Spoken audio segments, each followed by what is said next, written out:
안녕하세요. 새벽 성서학교 말씀의 시간에 오신 여러분들을 환영합니다. 마지막 시대를 위한 영적 준비 두 번째 시간입니다. 우리는 지금 시대의 마지막을 말씀하고 있는 성경의 종말론에 대하여 생각해 보고 있습니다. 지난 시간에는 십자가 이후 우리 주님께서는 어디에서 무엇을 하고 계시는가? 예수님께서는 하늘 성소에서 온 하늘 거민들과 우주 앞에서 우리 구원받을 자들을 위하여 중보와 대속죄일의 봉사를 하고 계심에 대하여 함께 살펴보았습니다. 오늘은 두 번째 시간으로 그리스도의 재림에 대하여 묵상하고자 합니다. 오늘의 부제는 재림을 기다리는가, 기다리게 하는가 라는 제목으로 그리스도의 재림이 임박한 이때에 우리는 정말 재림을 기다리는 자로 살아가고 있는지를 말씀을 통해 돌아보고자 합니다. 만약 여러분들에게 주님께서 앞으로 40년 안에 다시 오실까요? 라고 묻는다면 여러분들은 뭐라고 대답하시겠습니까? 지난 2013년 부활절 일요일을 앞두고 퓨 리서치 센터에서는 다음과 같은 질문으로 그리스도인들에게 설문조사를 했습니다. 그 조사에 따르면 확실히 예수님께서 오실 것이라고 대답한 사람들은 약 27%, 아마도 오시지 않을까라고 대답한 사람들이 약 20%였습니다. 반대로 38%는 그리스도가 앞으로 40년 안에 확실히 또는 아마도 오지 않을 것이라고 믿는다라고 이렇게 대답을 했다는 것입니다. 여러분, 예수님의 재림, 곧 우리를 다시 데리러 오시겠다고 하시는 주님의 약속을 정말 믿으십니까? 독일의 신학자 불트만은 이런 이야기를 했습니다. 신앙은 약속에서 약속으로 가는 행위이다 라는 말을 했습니다. 우리는 신앙을 하는 사람들입니다. 특별히 예수 그리스도를 믿는 신앙을 합니다. 그래서 우리를 기독교인이라고 부르죠. 신앙을 한다는 것은 무엇입니까? 그것은 믿는다는 것입니다. 그럼 우리는 무엇을 믿습니까? 신학자 불트만의 말처럼 우리는 약속을 믿는 사람들입니다. 우리가 신앙생활을 한다는 것은 성경에 기록된 하나님의 성취된 약속을 믿고 그 다음 약속을 기대하며 그것이 성취되기를 믿으며 살아가는 것을 의미합니다. 성경은 예수님의 초림을 약속했고 예수님은 약속된 때에 맞추어 이 땅에 태어나셨습니다. 성경은 예수님의 고난과 죽으심과 희생을 약속했고 그분은 그 약속대로 우리를 위하여 죽으셨습니다. 성경은 예수님의 부활을 약속했고 주님께서는 친히 그분의 말씀대로 3일 만에 부활하셨습니다. 그리고 하늘로 승천하신 예수님은 우리를 다시 데리러 오시겠다고 약속하셨습니다. 그분의 모든 삶 속에서 하나님의 약속이 성취되었음을 믿는 우리 신앙인들은 주님의 재림을 믿는 사람들이 되어야 합니다. 재림의 약속은 성경에 분명히 기록된 말씀입니다. 먼저 예수님 자신이 요한복음 14장 1절로 3절에 자신이 약속하셨습니다. 너희는 마음에 근심하지 말라. 하나님을 믿으니 또 나를 믿으라. 내 아버지 집에 거할 곳이 많도다.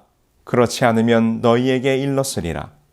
내가 너희를 위하여 처소를 예비하러 가노니 가서 너희를 위하여 처소를 예비하면 내가 다시 와서 너희를 내게로 영접하여 나 있는 곳에 너희도 있게 하리라.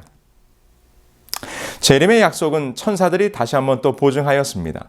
사도행전 1장 10절에 기록하기를 가로되 갈릴리 사람들아 어찌하여 서서 하늘을 쳐다보느냐. 너희 가운데서 하늘로 올리우신 이 예수는 하늘로 가심을 본 그대로 오시리라 하였느니라. 아울러 이 재림의 약속은 사도들이 재차 확인한 약속입니다.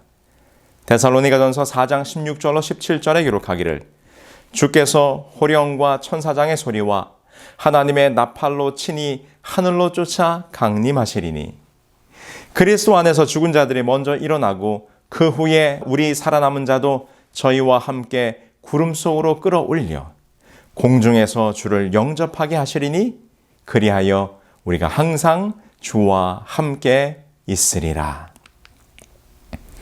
여러분, 그런데 더 놀라운 것은 주님께서 친히 말씀하신 재림의 징조들이 지금 이 시대에 분명히 성취되고 있다는 것입니다. 오늘 말씀을 시작하면서 먼저 간략하게 재림의 징조들이 어떻게 이루어지고 있는지를 한번 살펴보겠습니다. 예수님께서 마태복음 24장 7절로 8절에 이렇게 말씀하셨습니다. 예수님의 재림의 징조에 대하여 설명하시면서 예수님께서 제자들에게 말씀하시기를 처처에 기근과 지진이 있으리니 이 모든 것이 재난의 시작이니라. 예수님께서는 재난의 시작을 알리는 징표로서 처처에 지진이 있을 것이라고 말씀하셨습니다. 여러분, 이 도표를 한번 보실까요?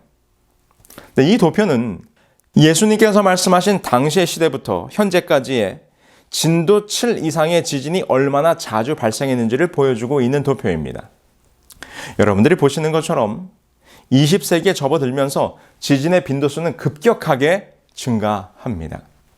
그리고 지난 2000년 이후에 우리의 기억 속에 여전히 생생하게 남아있는 인도네시아의 쓰나미, 동일본 대지진, 중국, 그리고 멕시코, 그리고 하이티에서의 대지진 등이 있었습니다. 이러한 모습을 볼 때 이것은 분명한 예수 그리스도의 예언의 성취입니다. 그 다음 예수님께서는 뭐라고 말씀하셨습니까? 말세가 되면 거짓 선지자, 곧 거짓 그리스도가 등장할 것이라고 경고하셨어요. 마태복음 24장 4절로 5절에 예수님께서 말씀하시기를 너희가 사람의 미혹을 받지 않도록 주의하라. 많은 사람이 내 이름으로 와서 이르되 나는 그리스도라 하여 많은 사람을 미혹해 하리라. 여러분, 이 또한 우리는 분명히 성취되고 있음을 봅니다. 통일교회 문선명, 자칭 재림한 그리스도라고 자기를 이야기했습니다. 찰스 맨슨, 1969년 아마 이 야만적인 메시아에 대해서 여러분들은 기억하실 것입니다. 이 찰스 맨슨은 흑인들을 몰살하고 세상을 구원해야 된다라고 그는 스스로 가르쳤습니다. 그 다음 이 사람은 누굽니까? 데이빗 코레시. 1990년대 텍사스에서 등장했던 이 데이빗 코레시는 그의 이름을 데이빗 코레시라고 바꿨어요. 그것이 무엇인가? 성경의 다윗 왕의 뒤를 잇는다는 뜻으로 데이빗을 취했고, 코레시는 바벨론의 이스라엘 포로들을 해방시켜준 페르시아의 고레스의 이름을 따서 그는 데이빗 코레시라는 이름을 만들었습니다. 그 다음 이 사람은 마샬 애플 화이트예요. 1997년 그는 생명을 끊고 영원히 준비된 우주선에 탑승해야 된다고 말했고 그의 말에 따라 39명이 죽임을 당했습니다. 그리고 최근에 한국에서 아주 유명세를 떨치고 있는 사람이죠. 바로 신천지 예수교 증거장막 성전의 바로 이만희 총회장.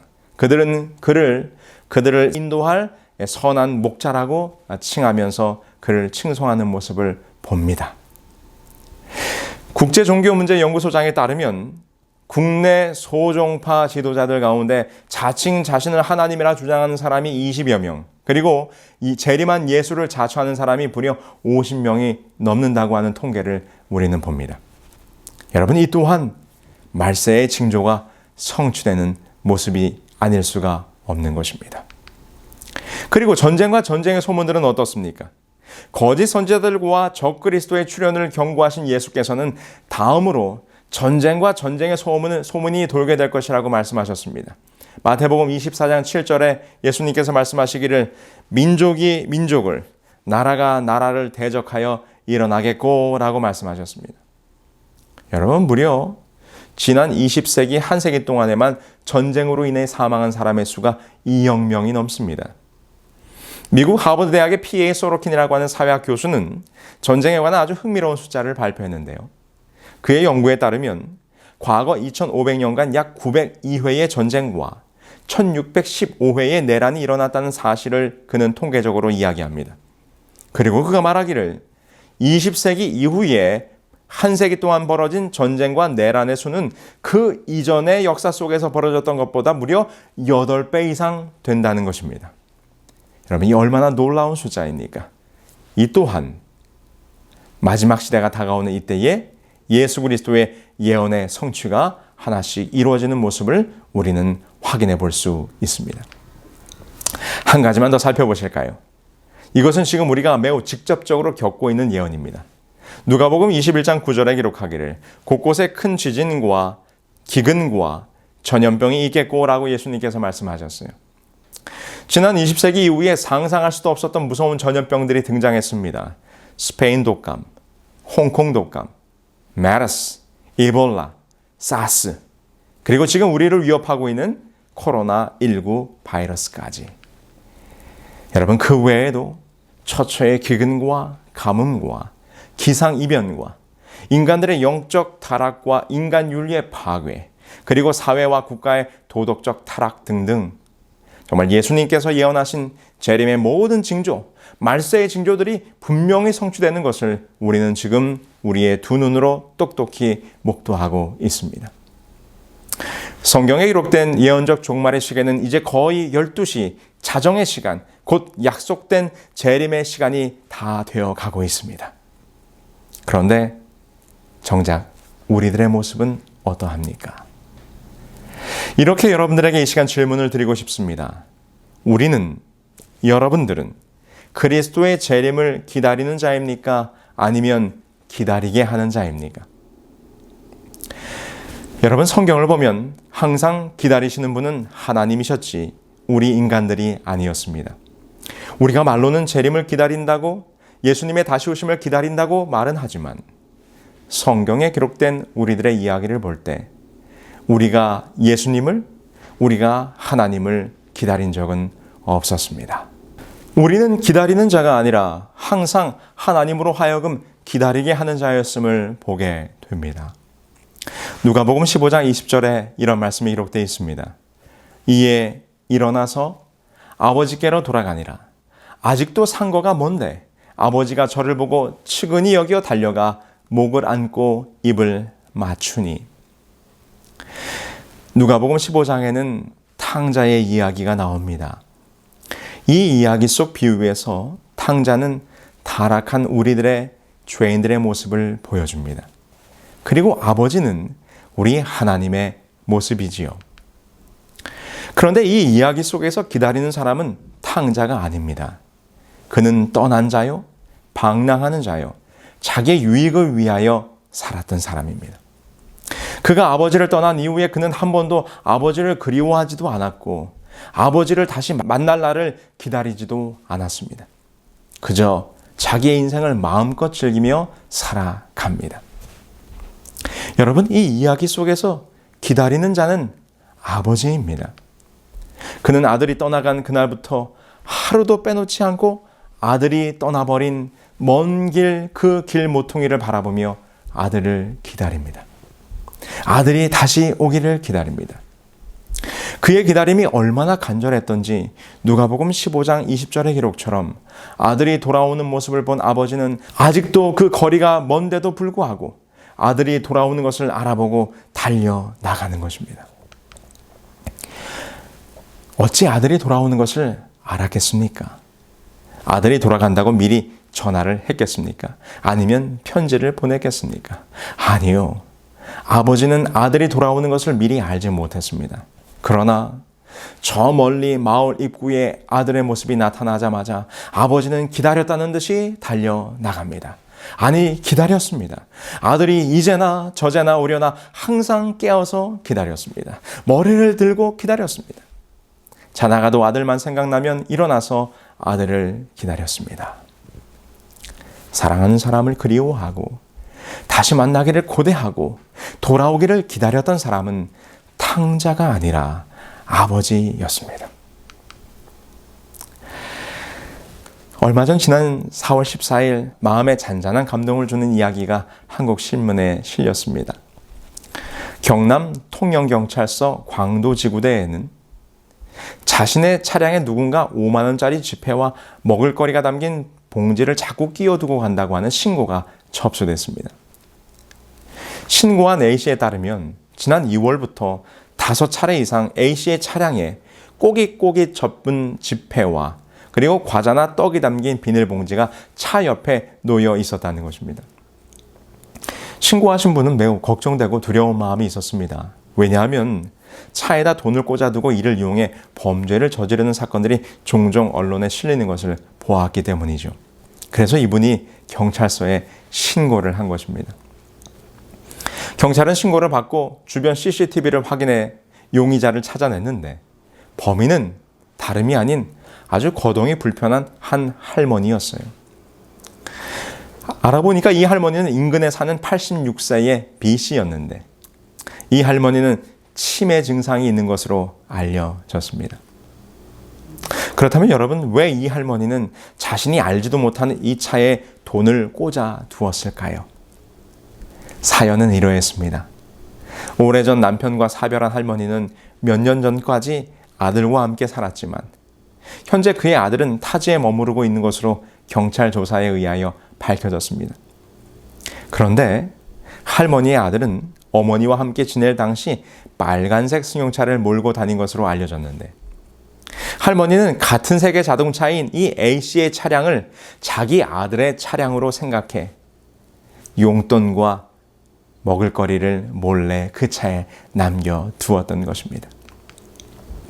해당 사연이 공개되자 누리꾼들은 이 사연을 보면서 엄마 생각이 난다, 치매에 걸려도 아들을 챙기려는 마음에 눈물이 흐른다 등의 반응을 보였습니다. 치매로 인해 당신의 정신은 흐릿해졌어도 아들을 기다리는 어머니의 마음이 감동이 되는 사연이었습니다. 여러분, 이것이 부모의 사랑입니다. 이것이 탕자의 아버지의 사랑이었습니다. 이것이 지금도 여전히 우리가 돌아오기를 기다리는 우리 주님, 우리 아버지의 사랑입니다. 여러분, 정말 여러분들은 주님의 재림을 기다리고 계십니까? 정말 주님을 만나기를 고대하고 계십니까? 우리는 재림을 기다리는 자입니까? 아니면 기다리게 하는 자입니까? 여러분, 재림에 대한 기다림의 간절함은 우리보다 우리 주님께서 훨씬 더 크십니다. 어서속히 우리를 이 무서운 죄악의 세상에서 건져 올려 하늘로 데려가시기를 우리 주님께서는 원하고 계십니다. 그러나 아직 그때가 안 되었기 때문에 우리 주님께서는 기다리고 계십니다. 여러분, 우리 주님께서는 우리를 향하여 다음에 두 가지를 기다리고 계십니다. 첫 번째, 죄 지은 우리가 진심으로 회개하고 돌아오기를 기다리십니다. 누가복음 15장 17절에 이렇게 기록합니다. 이에 스스로 돌이켜 가로되 내 아버지에게는 양식이 풍족한 품꾼이 얼마나 많은고 나는 여기서 주려 죽는구나. 탕자는 그의 재산을 탕진하고 돼지우리에서 먹을 것을 구할 수밖에 없는 처지가 되었을 때 그는 비로소 깨닫게 됩니다. 성경은 이 부분을 스스로 돌이켜라고 표현합니다. 이 말의 의미는 자신에게로 돌아왔다라는 의미로, 한마디로 말해 이제야 정신을 차리게 되었다는 그런 의미입니다. 이 표현은 회개를 나타내는 히브리적 사고의 표현이었습니다. 당자의 길에서, 방랑의 길에서, 죄악의 길에서 이제야 스스로 돌이켜 곧 회개하여 돌아가기로 마음을 먹게 되었다는 것입니다. 하나님은 지금도 우리가 이 탕자처럼 스스로 돌이켜, 다시 말해서 우리가 회개하여 돌아오기를 기다리고 계십니다. 우리가 언제까지 아버지로 하여금 기다리게 해야 하겠습니까? 성경은 오늘도 우리들에게 회개하고 돌아오라고 호소하고 있습니다. 마태복음 3장 2절에 회개하라 천국이 가까웠느니라 하였으니, 마태복음 4장 17절에 기록하기를 이때부터 예수께서 비로소 전파하여 가라사대 회개하라 천국이 가까웠느니라 하시더라. 사도행전 2장 38절에 베드로가 가로되 너희가 회개하여 각각 예수 그리스도의 이름으로 침례를 받고 죄 사함을 얻으라. 베드로후서 3장 9절에 이렇게 기록합니다. 주의 약속은 어떤 이에 더디다고 생각하는 것 같이 더딘 것이 아니라 오직 너희를 대하여 오래 참으사 아무도 멸망치 않고 다 회개하기에 이르기를 원하시느니라. 사랑하는 여러분들이시여, 오늘 우리 안에 진정한 회개의 역사가 일어나므로 더 이상 우리 주님을 기다리게 하는 자가 되지 않도록 만드시는 우리 모두가 되기를 간절히 소망합니다. 두 번째로 우리 하나님께서는 열매를 기다리십니다. 누가복음 13장 6절로 8절에 보면 이런 말씀이 기록되어 있습니다. 한 사람이 포도원에 무화과 나무를 심은 것이 있더니 와서 그 열매를 구하였으나 얻지 못한지라. 과원지기에게 이르되 내가 3년을 와서 이 무화과 나무의 실과를 구하되 얻지 못하니 찍어 버리라. 어찌 땅만 버리느냐? 대답하여 가로되 주인이여 금년에도 그대로 두소서. 내가 두루 파고 거름을 줄이니. 열매를 맺지 못하는 무화과 나무의 비유입니다. 이 주인은 무화과 나무를 심어 열매 맺기를 바랬지만 열매가 없었습니다. 주인이 과원지기에게 내가 3년을 와서 이 무화과 나무에서 실과를 구하되 얻지 못하니라고 지금 말하고 있습니다. 여러분, 유대인의 농사 규례를 살펴보면 과목을 심고 3년 동안 맺힌 열매는 할례를 받지 못한 것으로 여겨 먹지 않았고, 제4년에는 첫 열매이니 하나님께 드렸고, 그러므로 제5년째부터 열매를 거두는 것이 유대인의 농사 규례입니다. 그러니까 3년을 와서 열매를 구했다면 이 주인은 나무를 심어놓고 최소한 7년 이상을 기다린 셈입니다. 7년이 지나도 무화과 나무가 아무 열매를 맺지 못한 채 포도원에 있다면 정말 쓸모없는 나무입니다. 그럼에도 불구하고 주인이 이 쓸모없는 나무에 대하여 7년을 넘게 기다렸다는 것도 유대인 농부들로서는 도무지 이해가 안 되는 상황이죠. 마침내 주인은 화가 났고 이제는 무화과 나무를 찍어 버리라고 명령합니다.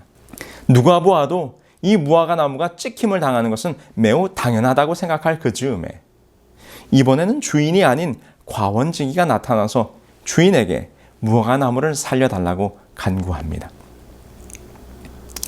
여러분, 이 비유를 예수님께서 말씀하실 때 이 열매 맺지 못한 나무는 바로 타락한 유대 민족을 의미하는 것을 당시의 사람들은 다 알고 있었습니다.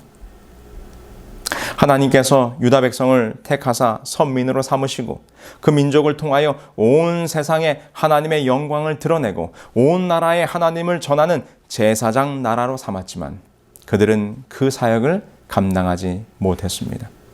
그래서 구약 성경에서는 계속해서 이 유대 민족을 하나님께서 심으신 나무로 비유하여 설명했던 것이죠. 그러므로 열매 맺지 못하는 나무는 찍혀서 불에 던지우게 될 것입니다. 이는 곧 열매 맺지 못한 이 유대 민족의 운명을 나타내는 것입니다. 그들이 하나님의 복음을, 하나님을 온 세상에 전하는 사명을 감당하지 못할 때, 열매를 맺지 못할 때 하나님께서는 그 민족을 심판하실 것이라는 메시지가 이 속에 담겨 있는 것이지요. 제가 자라던 어릴 적 시골집에는 큰 대추나무가 있었습니다. 매년 반짝반짝 윤이 나는 붉은 대추가 많이 달렸습니다. 얼마나 많이 달렸는지 매년마다 몇 광주리씩 대추를 땄던 기억이 있습니다. 그런데 어느 해인가 잎은 무성한데 열매가 없었습니다. 그런데 제가 동네 어른들이 하는 말을 들었어요. 어른들이 하시는 말씀이 이 집 대추나무가 미쳤구만, 이런 말씀을 하시더라고요. 이 대추나무가 미쳤다는 말은 실제로 이것이 빗자루병이 걸렸다는 것을 의미하는 것인데, 대추나무가 빗자루병에 걸리게 되면 잎사귀가 마구 무성하게 번성하여 마치 머리카락을 풀어헤친 여인의 머리처럼 되기 때문에 이 빗자루병을 어른들은 미쳤다라고 하는 표현으로 대신했던 것이죠. 여러분, 그해 겨울 그 나무는 어떻게 되었을까요? 그 나무는 아무 열매를 맺지 못했던 그 대추나무는 저희 아버지에 의하여 찢겨서 우리 할아버지의 아궁이에서 땔감이 되고 말았습니다. 이것이 바로 열매를 맺지 못하는 나무의 운명이죠. 아무리 그동안은 열매를 많이 맺었다 할지라도 이제는 열매를 맺지 못하는 나무는 아무짝에도 쓸모없기 때문에 그 나무를 찍어 아궁이에서 불태우는 것이 당연한 운명일 것입니다. 그런데 오늘 이 주인에게 과원지기이신 예수님께서는 이렇게 말씀하십니다. 금년에도 그대로 두소서. 주인이여, 금년에도 그대로 두소서. 조금만 더 기다려달라는 것입니다. 과원지기가 주인에게 외친 누가복음 13장 8절의 말씀, 주인이여 금년에도 그대로 두소서. 여러분, 어떻게 이런 나무를 그냥 놔둘 수 있습니까? 땅만 차지하고 거름만 축내고 있는 이 나무를. 그런데 여러분, 여기에서 그대로 두소서라는 이 말의 헬라어는 아피에미라는 말입니다. 이 아피에미라는 말의 뜻은 용서하소서, 사면하소서라는 의미를 가지고 있죠.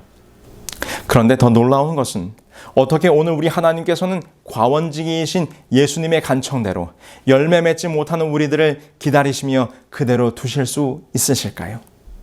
놀랍게도 예수님이 십자가 위에서 당신을 조롱하는 무리들을 향하여 이렇게 기도하셨어요. 누가복음 23장 34절에 아버지여 저희를 사하여 주옵소서. 근데 여러분, 이렇게 예수님께서 기도하셨을 때 그 사하여 주옵소서란 말이 바로 이 누가복음에 기록되어 있는 그대로 두소서라는 말 아피헤미와 같은 단어라는 것입니다. 지금 불구덩이에 던져지게 될 우리들의 운명을 보시면서 더 기다려 주실 수 있다라고 말씀하실 수 있는 이유는 주님께서 친히 나무에 달리사 그의 피로 우리의 죄를 속하셨기 때문입니다. 그분의 십자가의 희생이 아직 우리에게 기다림의 시간을 허락하고 있다는 것입니다. 우리 하늘 아버지께서는 예수 그리스도의 그 구멍난 손과 피를 보시고 아직도 우리를 기다려주고 계신다고 하는 사실을 여러분 깨닫게 되시기를 간절히 바랍니다. 우리 하나님께서는 우리의 삶에 열매가 맺히기를 기다리고 계십니다. 우리의 삶을 통하여 우리의 이웃들에게 하나님의 사랑을 드러내고 성경의 진리가 증거되어 그들을 주님께로 이끌어 보다 더 많은 사람이 구원에 이르기를 우리 주님께서는 기다리고 계십니다. 디모데전서 2장 4절에 기록하기를 하나님은 모든 사람이 구원을 받으며 진리를 아는 데 이르기를 원하시느니라. 오늘 우리들의 삶에 열매를 맺으심으로 더 이상 우리 주님을 기다리게 하는 자가 되지 않게 하시기를 간절히 소망합니다. 이제 다시 한번 여러분들에게 질문을 드립니다. 우리는 재림을 기다리는 자입니까? 아니면 기다리게 하는 자입니까? 오늘 우리의 삶에서 진정한 회개가 없고 우리의 삶을 통한 열매 맺음이 없으면서 우리가 재림을 기다린다고 말할 수 있을까요? 사랑하는 여러분들이시여, 우리 더 이상 우리 주님을 기다리게 하지 마시게 되길 바랍니다. 우리 주님의 기다림이 애절하고 간절한 것처럼 오늘 우리도 주님의 재림을 더 애절하고 간절하게 기다리게 되기를 바랍니다. 이는 우리의 하나님이시라 우리가 그를 기다렸으니 우리는 그 구원을 기뻐하며 즐거워하리로다. 이사야 25장 9절에 기록된 이 이사야 선지자의 고백이 우리 모두의 고백이 되기를 바라면서 오늘 준비된 말씀을 마치겠습니다.